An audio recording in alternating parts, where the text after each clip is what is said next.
ಆತ್ಮೀಯರೇ ನಮಸ್ಕಾರ. ಶೈಕ್ಷಣಿಕ ಮನೋವಿಜ್ಞಾನ ವಿಷಯಕ್ಕೆ ಸಂಬಂಧಿಸಿದ 4ನೇ ಅಧ್ಯಾಯ ಕಲಿಕೆಯ ಮೇಲೆ ಪ್ರಭಾವ ಬೀರುವ ಅಂಶಗಳ ಕುರಿತು ನಾವು ಅಭ್ಯಾಸ ಮಾಡ್ತಾ ಇದೀವಿ. ಈ ಒಂದು ಅಧ್ಯಾಯಕ್ಕೆ ಸಂಬಂಧಪಟ್ಟಂತೆ ನಾವು ಈಗಾಗಲೇ ಅಭಿಪ್ರೇರಣೆ, ಅವಧಾನ, ಅಬ್ರಹಾಂ ಮಾಸ್ಲೋರವರ ಅಗತ್ಯಗಳ ಶ್ರೇಣಿ ಸಿದ್ಧಾಂತ ಮತ್ತು ಕೊನೆಯ ಅವಧಿಯಲ್ಲಿ ನಾವು ಸ್ಮೃತಿ ಅಥವಾ ನೆನಪಿನ ಕುರಿತು ಅಭ್ಯಾಸ ಮಾಡಿದೀವಿ.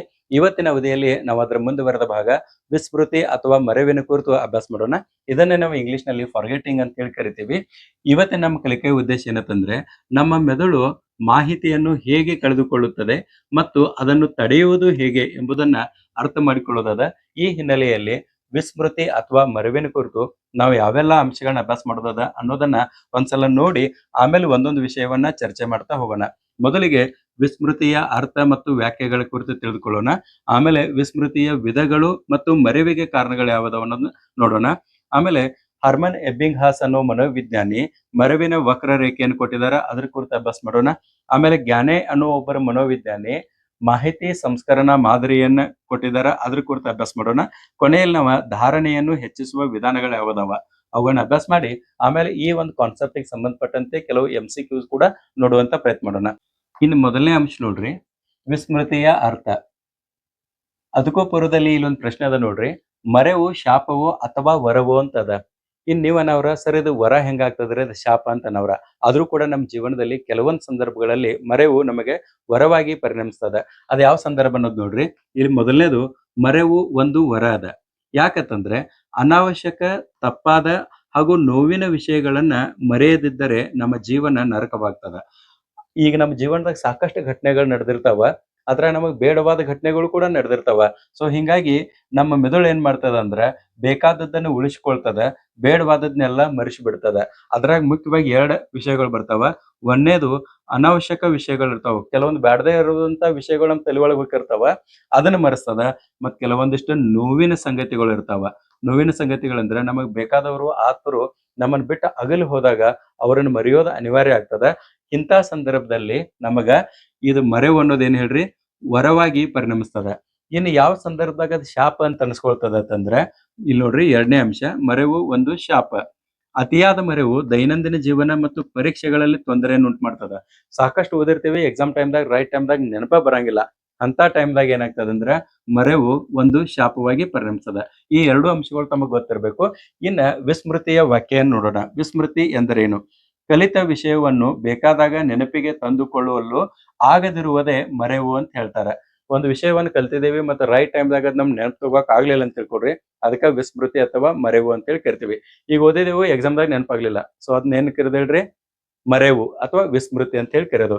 ಇನ್ನು ಈ ಒಂದು ಕಾನ್ಸೆಪ್ಟ್ ಸಂಬಂಧಪಟ್ಟಂತೆ ಮನೋವಿಜ್ಞಾನಿಗಳು ನೀಡಿದಂತಹ ವ್ಯಾಖ್ಯೆಗಳನ್ನ ಅಭ್ಯಾಸ ಮಾಡೋಣ. 2ನೇ ಅಂಶ, ವಿಸ್ಮೃತಿಯ ವ್ಯಾಖ್ಯೆಗಳು. ಇಲ್ಲಿ ಇಬ್ಬರು ಮನೋವಿಜ್ಞಾನಿಗಳು ವ್ಯಾಖ್ಯೆಗಳನ್ನ ಕೊಟ್ಟಿದ್ದಾರೆ. ಅದ್ರಾಗ ಮೊದಲನೇ ಮನೋವಿಜ್ಞಾನಿ ಯಾರತ್ತಂದ್ರೆ ಡ್ರಿವರ್ ಅಂತ ಹೇಳಿ. ಓಕೆ, ಇವ್ರು ಏನ್ ಹೇಳ್ತಾರತ್ತಂದ್ರೆ, ಹಿಂದೆ ಕಲಿತಂತಹ ಕಾರ್ಯವನ್ನು ನಿರ್ವಹಿಸಲು ಸಾಧ್ಯವಾಗದಿರುವುದು ಅಥವಾ ಹಿಂದೆ ಪಡೆದ ಅನುಭವವನ್ನು ಅಗತ್ಯವಿದ್ದಾಗ ಪುನಃಸ್ಮರಣೆಗೆ ತರಲು ಸಾಧ್ಯವಾಗದಿರುವುದನ್ನು ವಿಸ್ಮೃತಿ ಅಂತ ಹೇಳಿ ಕರೀತಾರೆ. ಇವರು ಪ್ರಮುಖವಾಗಿ 2 ಅಂಶಗಳನ್ನ ಹೈಲೈಟ್ ಮಾಡಿದ್ದಾರೆ. ಒಂದು, ಕಲಿತಂತಹ ಕಾರ್ಯಗಳು, ಇನ್ನೊಂದು ಪಡೆದಂತಹ ಅನುಭವಗಳು. ಇವೆರಡನ್ನು ಕೂಡ ಸರಿಯಾದ ಸಮಯಕ್ಕೆ ಪುನಃಸ್ಮರಣೆಗೆ ತೆಗೆದುಕೊಳ್ಳಲು ಸಾಧ್ಯವಾಗದಿರುವುದೇನದಲ್ಲ ಅದನ್ನ ವಿಸ್ಮೃತಿ ಅಂತ ಹೇಳಿ ಇವ್ರು ಕರೀತಾರೆ. ಸೊ ಇವ್ರದ ಒಂದ್ ಕೀ ವರ್ಡ್ ಏನದಲ್ಲ, ಅದು ಅನುಭವವನ್ನ ನೆನಪಿಗೆ ತೆಗೆದುಕೊಳ್ಳಲು ಸಾಧ್ಯವಾಗದೇ ಇರುವುದು. ಅನುಭವ ಅನ್ನೋದು ನೆನಪಿಡ್ರಿ. ಇನ್ನು 2ನೇ ಒಬ್ರು ಮನೋವಿಜ್ಞಾನಿ ಯಾರತ್ತಂದ್ರೆ ಭಾಟಿಯಾ ಅನ್ನೋ ಮನೋವಿಜ್ಞಾನಿ. ಇವ್ರು ಏನ್ ಹೇಳ್ತಾರಂದ್ರೆ, ಒಂದು ವಿಚಾರ ಅಥವಾ ಹಲವು ವಿಚಾರಗಳನ್ನು ಮೂಲ ಉದ್ದೀಪನದ ಅನುಪಸ್ಥಿತಿಯಲ್ಲಿ ತಂದುಕೊಳ್ಳಲು ಸಾಧ್ಯವಾಗದಿರುವುದನ್ನು ವಿಸ್ಮೃತಿ ಅಥವಾ ಮರೆವು ಎನ್ನುವರು ಅಂತ ಹೇಳ್ತಾರೆ.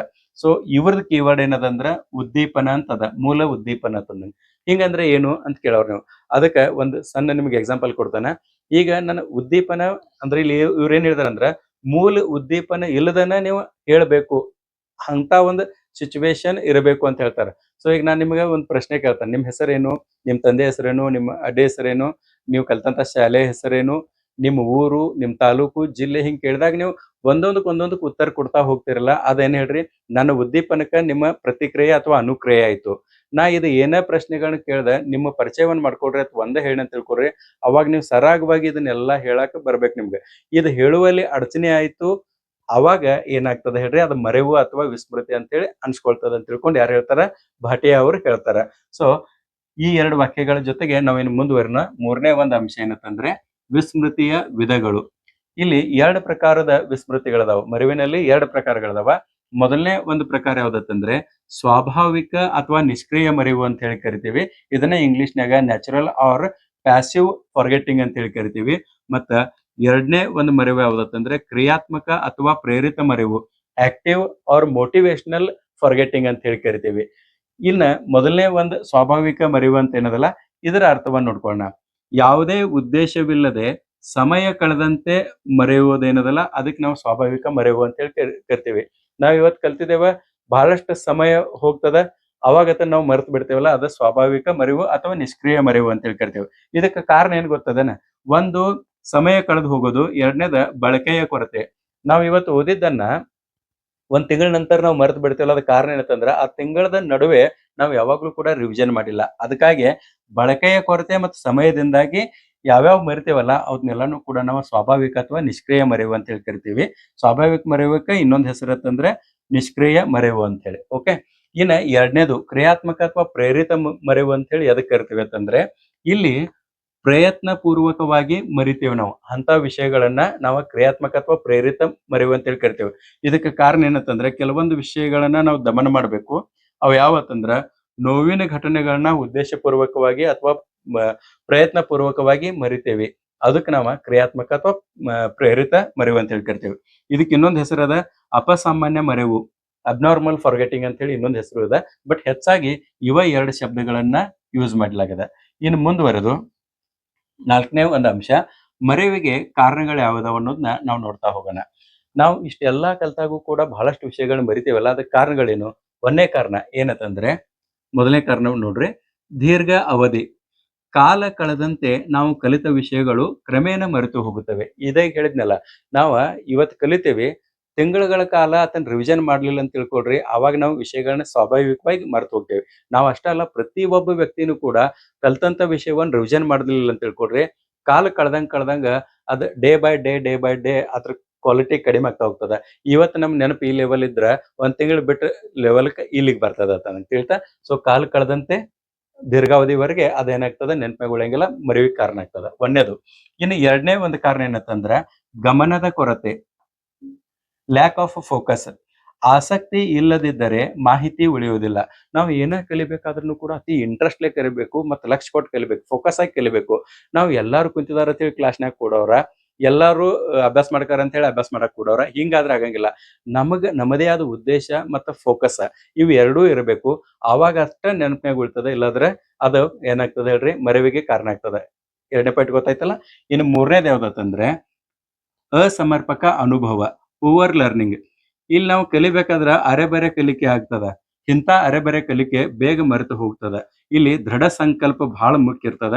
ಆದ್ರೆ ನಾವ್ ಏನ್ ಮಾಡ್ತೇವೆ ಹೇಳ್ರಿ, ಹಂಗ ಆ ಕಡೆ ಒಂದ್ ಜರ ಓದ್, ಈ ಕಡೆ ಒಂದ್ ಜರ ಓದ್, ಅಲ್ಲೊಂದ್ ಜರ ಕೇಳಿ, ಇಲ್ಲೊಂದ್ ಜರ ಕೇಳಿ, ಇಂಥವೆಲ್ಲ ಮಾಡ್ತೇವಲ್ಲ, ಇದಕ್ಕೆ ಅರೆಬರೆ ಕಲಿಕೆ ಅಂತೇವು. ಇವು ನಮಗ್ ಮರೆಸ್ತಾವ. ಒಂದ್ ವಿಷಯವನ್ನ ಒಂದ ಸ್ಥಳದಲ್ಲಿ ಒಂದ ಪರ್ಫೆಕ್ಟ್ ಮಾಹಿತಿಯೊಂದಿಗೆ ನಾವು ಓದಿದು ಅಂತ ತಿಳ್ಕೊಡ್ರಿ ಅಥವಾ ಕೇಳಿದು ಅಂತ ತಿಳ್ಕೊಡ್ರಿ, ಅವಾಗ ನಮ್ಗೆ ನೆನಪಿನಾಗ ಉಳ್ತದೆ. ಇಲ್ಲಾಂದ್ರೆ ಮರೆವಿಗೆ ಕಾರಣ ಆಗ್ತದೆ. ಸೊ ಇವ್ ಮೂರು ಕಾರಣಗಳು ಗೊತ್ತಾದಲ್ಲ. ಇನ್ನ ನಾಲ್ಕನೇ ಕಾರಣ ಮತ್ತು ಬಹಳ ಮುಖ್ಯವಾದಂತ ಕಾರಣದ, ಅದು ಯಾವ್ದಂದ್ರೆ ಅವರೋಧ ಅಂತ. ಅವರೋಧ ಅಂತಂದ್ರೆ ಏನು ಅನ್ನೋದನ್ನ ಮೊದಲು ತಿಳ್ಕೊಡ್ರಿ. ಅವರೋಧ ಅಂದ್ರೆ ಏನ್ ಹೇಳ್ರಿ, ಕಲಿಕೆಗಳ ನಡುವಿನ ಸಂಘರ್ಷಣೆ ಅಂತಂದಂಗ, ಇಂಟರ್ಫರೆನ್ಸ್ ಅಂದಂಗ. ಇದ್ರಾಗ ಎರಡು ಪ್ರಕಾರಗಳು ಬರ್ತಾವ. ಒಂದನೇದು ಮುಮ್ಮುಖ ಅವರೋಧ ಅಂತ ಹೇಳಿ ಬರ್ತದ, ಪ್ರೋ ಆಕ್ಟಿವ್ ಇಂಟರ್ಫರೆನ್ಸ್ ಅಂತ ಹೇಳಿ ಕರಿತೀವಿ. ಎರಡನೇದು ಹಿಮ್ಮುಖ ಅವರೋಧ ಅಂತ ಹೇಳಿ ಕರಿತೀವಿ. ಇದನ್ನ ರೆಟ್ರೋ ಆಕ್ಟಿವ್ ಇಂಟರ್ಫರೆನ್ಸ್ ಅಂತ ಹೇಳಿ ಕರಿತೀವಿ. ಇಲ್ಲಿ ಮೊದಲನೇದು ನೋಡ್ರಿ, ಮುಮ್ಮುಖ ಅವರೋಧ ಅಂತ ಏನದಲ್ಲ, ಎದಕ್ ಮುಮ್ಮುಖ ಅವರೋಧ ಅಂತೇವೆ ಅನ್ನೋದು ನೋಡ್ರಿ. ಇಲ್ಲಿ ಹಳೆಯ ಕಲಿಕೆ ಅದ, ಒಂದ್ ಕಲ್ತಿದೀವಿ, ಅದ್ ಬಹಳ ದಿವಸ ಆಯ್ತು. ಈಗ ನಾವು ಒಂದು ಹೊಸಾದ ಕಲೆ ಅವ್ರದೀವಿ, ಪ್ರೆಸೆಂಟ್ ಹೊಸ ಕಲಿಕೆ. ಇಲ್ಲಿ ಏನಾಗ್ತದಂದ್ರೆ, ಹಿಂದಿನ ಕಲಿಕೆಯು ಪ್ರಸ್ತುತ ಕಲಿಕೆಗೆ ಅಡ್ಡಿಪಡಿಸೋದೇನದಲ್ಲ, ಅದಕ್ಕೆ ನಾವು ಮುಮ್ಮುಖ ಅವರೋಧ ಅಂತ ಹೇಳಿ ಕರಿತೀವಿ. ಈಗ ಫಾರ್ ಎಕ್ಸಾಂಪಲ್ ಇದಕ್ಕ ಒಂದು ಉದಾಹರಣೆ ಕೊಡ್ತಾನೆ ನೋಡ್ರಿ. ಕಳೆದ ಅವಧಿದಾಗ ನಾವು ಸ್ಮೃತಿಯ ಕುರಿತು ಅಭ್ಯಾಸ ಮಾಡಿದೀವಿ, ನೆನಪು ಕುರಿತು ಅಭ್ಯಾಸ ಮಾಡಿದೀವಿ. ಇವತ್ತಿನ ಅವಧಿಯಲ್ಲಿ ವಿಸ್ಮೃತಿ ಅಥವಾ ಮರೆವಿನ ಕುರಿತು ಅಭ್ಯಾಸ ಮಾಡ್ಕೇವಿ.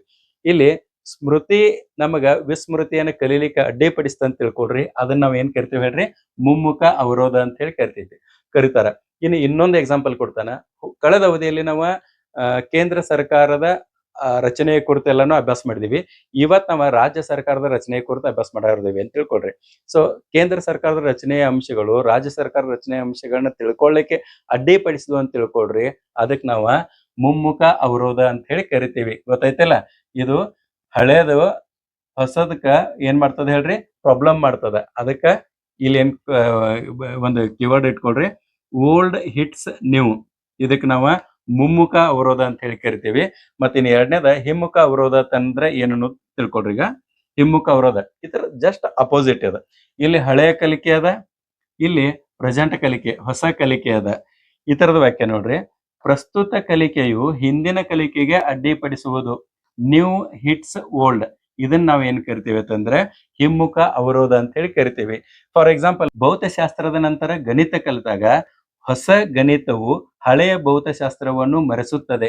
ಇದಕ್ಕೆ ನಾವೇನ್ ಕರಿತೀವಿ ಅಂತಂದ್ರೆ ಹಿಮ್ಮುಖ ಅವರೋಧ ಅಂತ ಹೇಳಿ ಕರಿತೀವಿ. ಗೊತ್ತಾಯ್ತಲ್ಲ? ಸೊ ಇನ್ನ ಮುಂದುವರೆದು ಇನ್ನಷ್ಟು ಕಾರಣಗಳದಾವ. ಈಗ 4 ಕಾರಣಗಳದು. ಇನ್ನು 5ನೇ ಕಾರಣ ನೋಡ್ರಿ, ದಮನ. ದಮನ ಅಂತಂದ್ರೆ ಏನ್ ಹೇಳ್ರಿ? ನೋವಿನ ಅನುಭವಗಳನ್ನು ಬಲವಂತವಾಗಿ ಅಜಾಗೃತ ಮನಸ್ಸಿಗೆ ತಳ್ಳುವುದು ಅಂತಂದಂಗ. ನಾ ಇದಾಗ ಹೇಳಿದ್ನಲ್ಲ, ನಮ್ಗೆ ಬೇಕಾದಂತ ವ್ಯಕ್ತಿಗಳು ಎಲ್ಲಾನು ಕೂಡ ನಮ್ಮನ್ನ ಬಿಟ್ಟು ಅಗಲಿದಾಗ ಅವರನ್ನ ನಾವು ಉದ್ದೇಶಪೂರ್ವಕವಾಗಿ ಮರೆತು ಅವ್ರನ್ನ ಎಲ್ಲಿ ಹೇಳ್ರಿ? ಅಜಾಗೃತ ಅನುಭವಕ್ಕ ಅವ್ರನ್ನ ಓದ್ ಕೂಡಿಸ್ಬೇಕು. ಇಲ್ಲಾಂದ್ರೆ ನಮ್ ದೈನಂದಿನ ಜೀವನ ಕಠಿಣ ಆಗ್ತದ. ಇದು ಒಂದು ಕಾರಣ, ದಮನ. ಇನ್ನ 6ನೇದು ಏನಂತಂದ್ರೆ ಮಾನಸಿಕ ಆರೋಗ್ಯ, ಮೆಂಟಲ್ ಹೆಲ್ತ್. ಕಡಿಮೆ ಬುದ್ಧಿಶಕ್ತಿ ಇರುವಂತವ್ರು, ಲೋ ಐಕ್ಯೂ ಇರುವಂತವ್ರಿಗೆ ಧಾರಣಾ ಶಕ್ತಿ ಕೂಡ ಕಡಿಮೆನೇ ಇರ್ತದ. ಇದು ಕೂಡ ಒಂದು ಕಾರಣ. ಇನ್ನು 7ನೇ ಕಾರಣ ಏನಂತಂದ್ರೆ ಮರೆವಿಗೆ ಕಲಿಕಾ ಪರಿಸರ, ಲರ್ನಿಂಗ್ ಎನ್ವಿರಾನ್ಮೆಂಟ್. ಇಲ್ಲಿ ಏನ್ ಹೇಳ್ರಿ? ನೀವು ಕಲಿಯುವಂತ ಪ್ಲೇಸ್ ಏನಿರ್ತದಲ್ಲ, ನೀವು ಈವನ್ ಸ್ಕೂಲ್ ಐತೆ ಅಂತ ತಿಳ್ಕೊಳ್ರಿ, ಅಲ್ಲಿ ಡಿಸ್ಟ್ರಾಕ್ಷನ್ ಆಗುವಂತ ಬಹಳಷ್ಟು ಇದಿತ್ತು, ವಾತಾವರಣ ಇತ್ತು ಅಂತ ತಿಳ್ಕೊಳ್ರಿ. ಅವಾಗೂ ಕೂಡ ಟೀಚರ್ ಎಷ್ಟೇ ಚೆನ್ನಾಗಿ ಹೇಳಿ ಅವಾಗ ನಮ್ಗೆ ನೆನಪಿಗೆ ಉಳಿಯಂಗಿಲ್ಲ. ಮತ್ ನೀವು ಸ್ವತಃ ಓದಾಕ್ ಕೂತಿದ್ದೀರ ಅಂತ ತಿಳ್ಕೊಳ್ರಿ, ಶಾಂತವಾದ ಪ್ರದೇಶದಾಗ ಕುಂತು ಓದ್ಬೇಕು ನೀವು. ನೀವು ಅಲ್ಲಿ ಇಲ್ಲಿ ಗದಲಾಗೋದು, ಆ ಕಡೆ ಒಂದ್ ಜರ ಕೇಳಿ ಈ ಕಡೆ ಒಂದ್ ಜರ ಕೇಳಿ ಇಂತಲ್ಲೇ ಸ್ಥಿತಿಯಾಗಿ ಕುಂತು ಓದಿದ್ರ ಅಂತ ತಿಳ್ಕೊಳ್ರಿ, ಅವಾಗೂ ಕೂಡ ಏನಾಗ್ತದ ಅಂದ್ರೆ ಮರೆವು ಹೆಚ್ಚಾಗ್ತದ ಅಂದಂಗ. ಇನ್ನ 8ನೇದು ಏನಂತಂದ್ರ ಕೆಟ್ಟ ಘಟನೆಗಳು. ನಮ್ ಜೀವನದಾಗ ಏನಾದ್ರು ಆಘಾತ ನಡೀತು, ಅಪಘಾತ ಆಯ್ತು, ಅಥವಾ ದೈಹಿಕ ಮತ್ತು ಮಾನಸಿಕ ಆಯಾಸದಿಂದನೂ ಕೂಡ ಮರೆವು ಉಂಟಾಗ್ತದ. ಇನ್ನ ಕೊನೆಯದ್ ಯಾವ್ದತ್ತಂದ್ರೆ ಮಾದಕ ವಸ್ತುಗಳ ತಂದಂಗ. ಈ ಡ್ರಗ್ಸ್ ಸಾವಯವ ಇಂಥವೆಲ್ಲ ತಿಂತಾರಲ್ಲ, ಅದರಿಂದ ಏನಾಗ್ತಂದ್ರ ನರಮಂಡಲವನ್ನ ಅದ ಅಶಕ್ತಗೊಳಿಸ್ತದ ಮತ್ತು ಮರೆವು ಉಂಟಾಗ್ತದ. ಸೊ ಇವಿಷ್ಟು 9 ಕಾರಣಗಳು ಏನದಾವಲ್ಲ, ಇವೆಲ್ಲಾನು ಕೂಡ ಪ್ರಮುಖವಾಗಿ ಮರೆವಿಗೆ ಕಾರಣಗಳಿದಾವ. ಇನ್ನು ಮುಂದುವರೆದು ಮರೆವಿನ ವಕ್ರರೇಖೆ. ಎಬ್ಬಿಂಗ್ ಹಾಸ್ ಅವರ ಮರೆವಿನ ವಕ್ರರೇಖೆ ಕುರಿತು ನಾವ್ ಇವಾಗ ತಿಳ್ಕೊಳ್ಳೋಣ. ಹರ್ಮನ್ ಎಬ್ಬಿಂಗ್ ಹಾಸ್ ಅನ್ನೋ ಒಬ್ರು ಮನೋವಿಜ್ಞಾನಿ ಅವ್ರು ಏನ್ ಮಾಡಿದ್ರಂದ್ರ ಒಂದು ವಿಷಯದ ಮೇಲೆ ಒಂದ ಪ್ರಯೋಗವನ್ನು ಮಾಡಿದ್ರು. ಆ ಪ್ರಯೋಗ ಯಾವ್ದತ್ತಂದ್ರೆ ಅವರು ಪುನರ್ ಕಲಿಕೆ, ಇಲ್ಲಿ ನೋಡ್ರಿ ಬರಿತಾನ ನೋಡ್ರಿ, ಪುನರ್ ಕಲಿಕೆ ಏನದಲ್ಲ, ಪುನರ್ ಕಲಿಕೆಯ ಮೂಲಕ ಅರ್ಥಹೀನ ಪದಗಳ ಅರ್ಥಹೀನ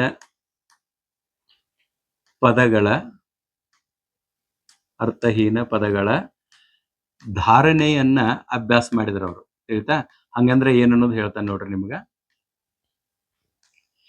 ಕೆಲವೊಂದಿಷ್ಟ ಅರ್ಥಹೀನ ಪದಗಳನ್ನ ತೆಗೆದುಕೊಂಡ್ರು, ಅವಕ್ಕೆ ಯಾವುದೇ ಅರ್ಥ ಇರ್ಲಿಲ್ಲ ಅಂತ ಕೆಲವೊಂದಿಷ್ಟು ಪದಗಳನ್ನ ತಗೊಂಡ್ರು, ಮತ್ತ ಅದನ್ನ ಮಕ್ಕಳಿಗೆ ಕಲಿಸಿದ್ರು. ಅದನ್ನ ಪದಗಳನ್ನ ಕಲಿಸಿದ್ರು, ನೆನ್ಪಿಟ್ಕೊಳಕ್ ಹೇಳಿದ್ರು ಅವ್ರಿಗೆ. ಆಮೇಲೆ ಅದನ್ನ ಮತ್ತ ಪುನರ್ ಕಲಿಕೆ ರಿವಿಷನ್ ಮಾಡಿಸಿದ್ರು. ರಿವಿಷನ್ ಮಾಡಿಸಿದ ಮೇಲೆ ಏನ್ ಮಾಡ್ರಂದ್ರ ಅವ್ರು ಎಷ್ಟು ನೆನಪಿಡ್ದಾರ ಅನ್ನೋದು, ಧಾರಣೆ ಎಷ್ಟು ಮಾಡ್ಕೊಂಡಾರ ಅನ್ನೋದನ್ನ ಟೆಸ್ಟ್ ಮಾಡಿದ್ರು. ಈ ಟೆಸ್ಟ್ದ ಪರಿಣಾಮ ಏನು ಬಂತಲ್ಲ ಅದ ಇಲ್ಲಿ ಅದ ನೋಡ್ರಿ.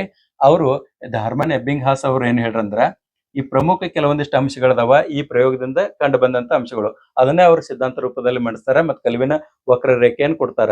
ಸೊ ಇಲ್ಲಿ ಅವ್ರು ಏನ್ ಹೇಳ್ತಾರಂದ್ರ ಮೊದಲನೇ ಪಾಯಿಂಟ್ ಏನಂತಂದ್ರ ಕಲಿಕೆಯಾದ ತಕ್ಷಣವೇ ಮರುವಿನ ಪ್ರಮಾಣ ಅತಿ ವೇಗದಲ್ಲಿರುತ್ತದೆ ಅಂತ ಹೇಳ್ರು. ನಾವು ಯಾವಾಗ ಕಲಿತೇವಲ್ಲ, ಕಲಿತ ಕೆಲವು ಕ್ಷಣದಾಗ ಅಂದ್ರ ಮರಿಲಿಕ್ಕೂ ಕೂಡ ಶುರು ಮಾಡ್ತೀವಿ, ಅವಾಗ ವೇಗವಾಗಿರ್ತದ ಮರೆವು ಅಂತ ತಿಳ್ಕೊಂಡು ಹೇಳಿದ್ರು. 2ನೇದು ಏನ್ ಹೇಳಿದ್ರಂದ್ರೆ ಮೊದಲ 24 ಗಂಟೆಗಳಲ್ಲಿ ಅತಿ ಹೆಚ್ಚು ಭಾಗವನ್ನು ಮರೆಯುತ್ತೇವೆ. ಅಂದ್ರೆ 24 ಗಂಟೆ ತನಕ ಓಕೆ, 24 ಗಂಟೆ ನಂತರ ನಮಗೆ ಏನಾಗ್ತದ ಅಂದ್ರೆ ಹೆಚ್ಚು ಮರಿತದ ಅಂದಂಗ. ಅಂದ್ರೆ 24 ಗಂಟೆಗಳ ನಂತರದಲ್ಲಿ ಅತಿ ಹೆಚ್ಚು ಭಾಗವನ್ನು ನಾವು ಮರಿತೀವಿ ಅಂದಂಗ.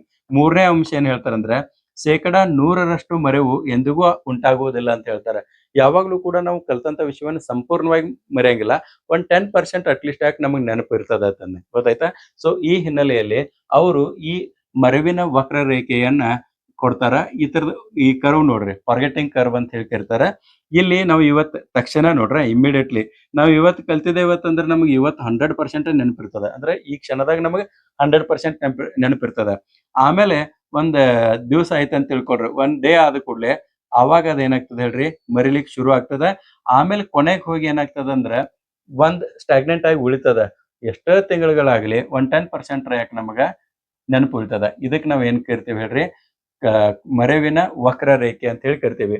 ಇನ್ನ ಎಷ್ಟು ಪ್ರಮಾಣ ಅವ್ರು ನೆನಪು ಹಿಡ್ದಾರು ಅನ್ನೋದ್ ನಾವು ತಿಳ್ಕೊಳ್ಳೋದಾಯ್ತು ಅಂತ ತಿಳ್ಕೊಳ್ರಿ, ಅದಕ್ಕೊಂದು ಸೂತ್ರವನ್ನು ಕೂಡ ಅವ್ರು ಕೊಟ್ಟಿದಾರ. ಅದು ಧಾರಣೆಯ ಸೂತ್ರ ಅದ.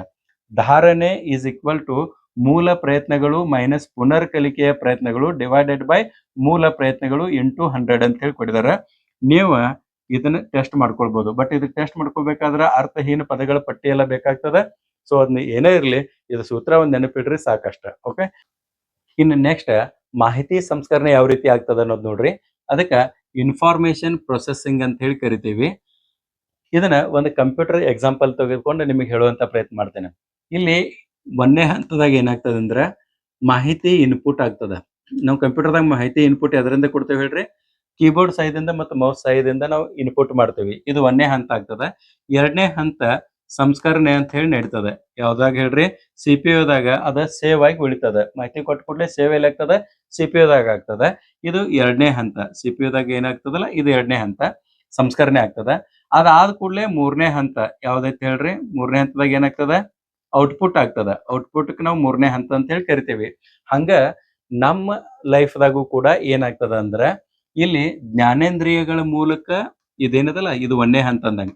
ಜ್ಞಾನೇಂದ್ರಿಯಗಳ ಮೂಲಕ ನಮಗ ಇನ್ಪುಟ್ ಆಗ್ತದ. ಎಲ್ಲಿ, ಮೆದುಳಿನಾಗ. ಸೊ ಇಲ್ಲಿ ಒಂದನೇದು ಯಾವ್ದು ಹೇಳ್ರಿ, ಒಂದನೇದು ಜ್ಞಾನೇಂದ್ರಿಯಗಳು. ಕಣ್ಣ, ಕಿವಿ, ಮೂಗು, ನಾಲಿಗೆ, ಚರ್ಮ, ಈ ಜ್ಞಾನೇಂದ್ರಿಯ ಪಂಚೇಂದ್ರಿಯಗಳೇನದಲ್ಲ, ಇವುಗಳ ಮೂಲಕ ನಮಗೆ ಜಗತ್ತಿನಲ್ಲಿರುವಂತ ವಿಷಯಗಳ ಇನ್ಪುಟ್ ಆಗ್ತಾವ. ಎಲ್ಲಿ ಆಗ್ತಾವ, ಮೆದುಳಿನಾಗ ಆಗ್ತಾವ. ಮತ್ತ ಔಟ್ಪುಟ್ ಯಾವಾಗ ಆಗ್ತಾವ ಅಂತಂದ್ರ ನಮ್ಮ ವರ್ತನೆಯ ಮೂಲಕ ಅವು ಔಟ್ಪುಟ್ ಆಗ್ತಾವ. ನಾವು ಮಾತಾಡೋದಾಗ್ಲಿ, ನಮ್ಮ ವರ್ತನೆ ಆಗ್ಲಿ, ಇದರಿಂದ ಅವು ಔಟ್ಪುಟ್ ಆಗ್ತಾವ. ಸೊ ಇಲ್ಲಿ ಇದು ಮೂರನೇ ಹಂತ ಅಂದಂಗ. ಒಂದನೇದು ಇಂದ್ರಿಯಗಳು, ಎರಡನೇದು ಮೆದುಳ, ಮೂರನೇದು ವರ್ತನೆ ಅಂತಂದಂಗ. ಅದ ಸೇಮ್ ಇಲ್ಲಿ ಕಂಪೇರ್ ಮಾಡಿ ಹೇಳಿದಾನ.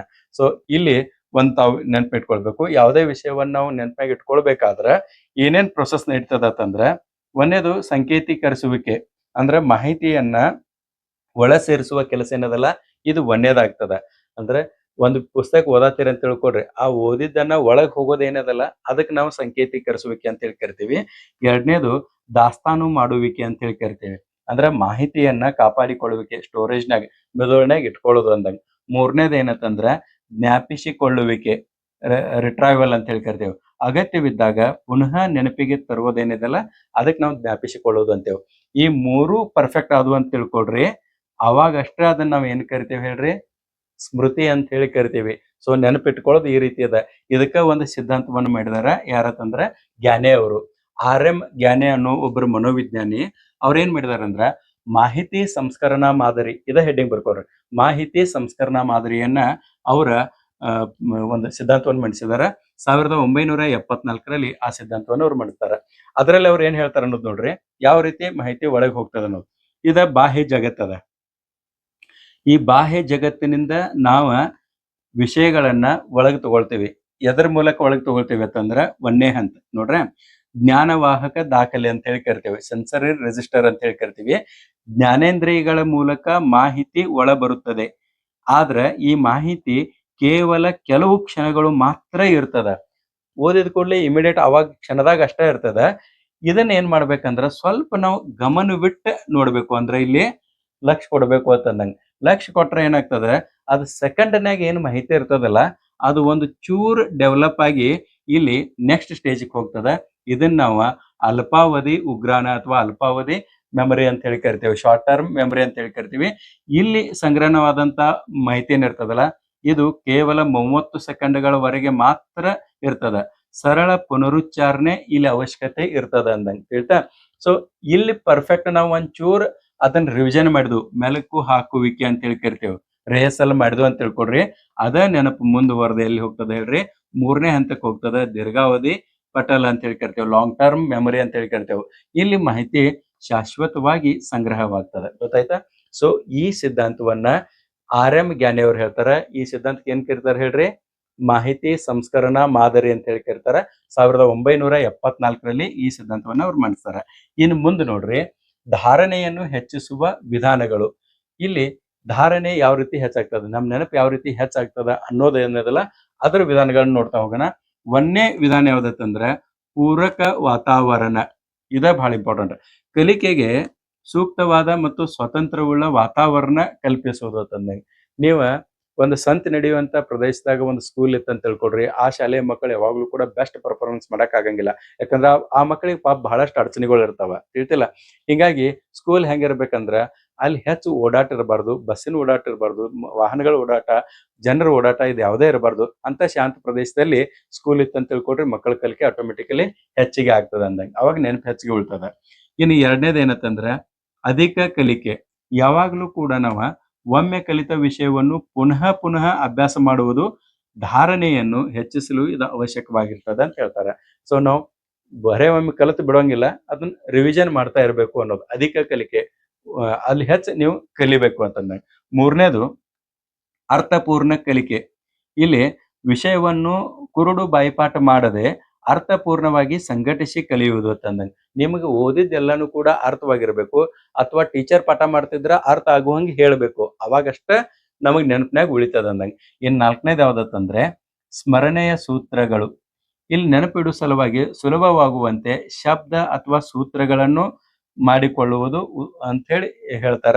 ಉದಾಹರಣೆಗೆ ಏನ್ ಹೇಳ್ತಾರಂದ್ರ, ಈಗ ಯಮತ ರಾಜ ಬಾನಸಲಗಂ ಅಂತ ಹೇಳಿ ಕನ್ನಡ ವ್ಯಾಕರಣ ಕಲಿಬೇಕಾದ್ರ ಹೇಳ್ತಾರ, ಅದನ್ನ ಹೇಳ್ತಿಲ್ಲ.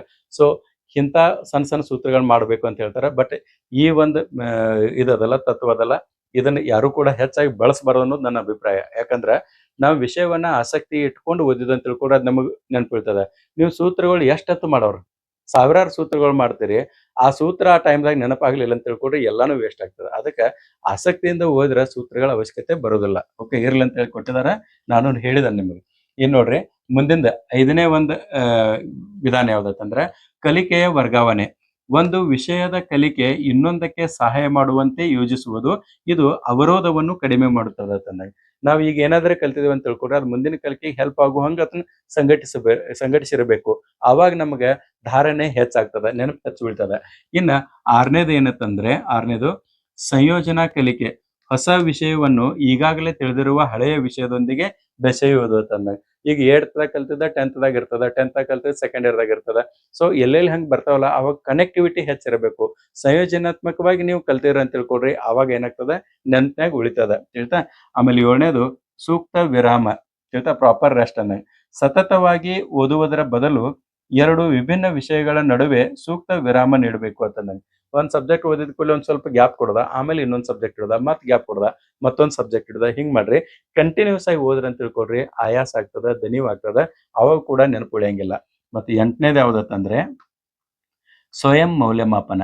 ಎಷ್ಟರ ಮಟ್ಟಿಗೆ ನೀವು ಕಲ್ತಿದ್ದೀರಿ ಎಂದು ನಮಗೆ ನಾವೇ ಪರೀಕ್ಷಿಸಿಕೊಳ್ಳುವುದೇನದಲ್ಲ, ಅದು ಬಹಳ ಉತ್ತಮ. ಅಥವಾ ಚರ್ಚೆ ಮಾಡೋದು.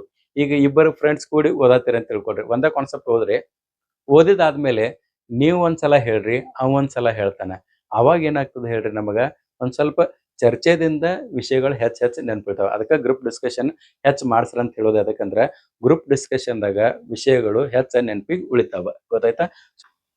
ಸೊ ಇವತ್ತಿನ ಅವಧಿಯಲ್ಲಿ ನಾವು ಯಾವೆಲ್ಲ ಅಂಶಗಳನ್ನ ಅಭ್ಯಾಸ ಮಾಡಿದ್ವಿ ಅನ್ನೋದನ್ನ ಒಂದು ಕ್ವಿಕ್ ರಿವ್ಯೂ ಮಾಡೋಣ. ವಿಸ್ಮೃತಿಗೆ ಸಂಬಂಧಿಸಿದಂತೆ ನಾವು ಆರಂಭದಲ್ಲಿ ಅದರ ಅರ್ಥ ಮತ್ತು ವ್ಯಾಖ್ಯೆಗಳ ಕುರಿತು ಅಭ್ಯಾಸ ಮಾಡಿದೀವಿ. ಅದಾದ ಕೂಡಲೇ ಅದರಲ್ಲಿ ಇರುವಂತಹ ವಿಧಗಳು ಎಷ್ಟು ಅನ್ನೋದನ್ನ ಅಭ್ಯಾಸ ಮಾಡಿದೀವಿ. ಓಕೆ, ಅದಾದ ಕೂಡಲೇ ಮರೆವಿಗೆ ಏನೇನು ಕಾರಣಗಳಿದಾವ ಆ ಕಾರಣಗಳ ಕುರಿತು ಅಭ್ಯಾಸ ಮಾಡಿದೀವಿ. ಇದಾದ ಮೇಲೆ ನಾವ್ ಏನಂದ್ರೆ 2 ಸಿದ್ಧಾಂತಗಳ ಕುರಿತು ಅಭ್ಯಾಸ ಮಾಡಿದ್ವಿ. ಅದ್ರಾಗ ಎಬ್ಬಿಂಗ್ಹಾಸ್ ಅವರ ಸಿದ್ಧಾಂತ ಮತ್ತು ಜ್ಞಾನಿಯವರ ಮಾದರಿ ಸಿದ್ಧಾಂತವನ್ನ ಅಭ್ಯಾಸ ಮಾಡಿದ್ವಿ. ಆಮೇಲೆ 4ನೇ ಭಾಗದಲ್ಲಿ ನಮಗೆ ಧಾರಣೆ ಮಾಡಲು ಯಾವ್ಯಾವ ಅಂಶಗಳು ಸಹಾಯಕ ಆಗಿದಾವ ಅನ್ನೋದನ್ನ ನಾವು ಅಭ್ಯಾಸ ಮಾಡಿದೀವಿ. ಸೊ ಇಷ್ಟ ಅಂಶಗಳನ್ನ ನಾವು ಇವತ್ತಿನ ಅವಧಿಯಲ್ಲಿ ನಾವು ಏನ್ ಮಾಡಿದೀವಿ ಹೇಳ್ರಿ, ಅಭ್ಯಾಸ ಮಾಡಿದೀವಿ. ಇನ್ನ ಕೊನೆಯಲ್ಲಿ ಕೆಲವೊಂದಿಷ್ಟು MCQs ಅಂತ ಹೇಳಿದ್ನಲ್ಲ, ಮೂರೇ MCQs ಅದಾವ, ಅದನ್ನ ನೋಡ್ರಿ. 1ನೇ ಪ್ರಶ್ನೆ ಏನಂತಂದ್ರೆ ಉದ್ದೇಶ ಪೂರ್ವಕವಾಗಿ ಕಹಿ ಘಟನೆಗಳನ್ನು ಮರೆಯುವ ಪ್ರಕ್ರಿಯೆ ಯಾವುದು ಅಂತ ಹೇಳಿ ಕೇಳಿದಾರೆ. ನಿಷ್ಕ್ರಿಯ ಮರೆವು, ಪ್ರೇರಿತ ಮರೆವು, ಅವರೋಧ ಯಾವುದು ಅಲ್ಲ ಅಂತ ಹೇಳಿ ಕೇಳಿದಾರೆ. ಯಾವ್ದು ಹೇಳ್ರಿ? 2ನೇದು ಬಿ ಆನ್ಸರ್, ಪ್ರೇರಿತ ಮರೆವು, ಉದ್ದೇಶಪೂರ್ವಕವಾಗಿ ಮರೆಯೋದು. ಇನ್ನು 2ನೇ ಪ್ರಶ್ನೆ ಏನಂತಂದ್ರೆ ಹೊಸ ಕಲಿಕೆಯು ಹಳೆ ಕಲಿಕೆಗೆ ಅಡ್ಡಿಪಡಿಸುವುದು ಏನೆಂದು ಕರೆಯುತ್ತಾರೆ? ಅದು ಹಿಮ್ಮುಖ ಅಂತಂದಂಗೆ. ಓಕೆ. ಇನ್ನ ಮೂರನೇ ಪ್ರಶ್ನೆ, ಜ್ಞಾನೇ ಮಾದರಿಯ ಪ್ರಕಾರ ಅಲ್ಪಾವಧಿ ಸ್ಮೃತಿಯ ಕಾಲಾವಧಿ ಎಷ್ಟು? ಶಾರ್ಟ್ ಟರ್ಮ್ ಮೆಮರಿಯ ಕಾಲಾವಧಿ ಎಷ್ಟು ಅಂತ ಹೇಳಿ ಕೇಳಿದಾರ. ಅದೆಷ್ಟು ಇರ್ತದೆ ಹೇಳ್ರಿ? 30 ಸೆಕೆಂಡ್ಸ್ ಮಾತ್ರ ಇರ್ತದ ಅಂದಂಗೆ. ಓಕೆ. ಸೊ ಇದಿಟ್ಟು ವಿಸ್ಮೃತಿ ಅಥವಾ ಮರೆವಿನ ಕುರಿತು ಮಾಹಿತಿ ಆಯ್ತು. ತಮಗೆ ಈ ವಿಷಯದಲ್ಲಿ ಏನಾದ್ರೂ ಡಿಫಿಕಲ್ಟಿ ಇದ್ರೆ ತಾವ ಕಮೆಂಟ್ ಮೂಲಕ ತಿಳಿಸ್ರಿ, ಅದನ್ನು ಸರಿಪಡಿಸುವಂತ ಕೆಲಸವನ್ನು ಮಾಡ್ತೀನಿ. ಮುಂದಿನ ಒಂದು ಭಾಗದಲ್ಲಿ ಮತ್ತೊಂದು ವಿಷಯದ ಜೊತೆಗೆ ಮತ್ತೆ ಭೇಟಿಯಾಗೋಣ. ಅಲ್ಲಿವರೆಗೂ ನಮಸ್ಕಾರ.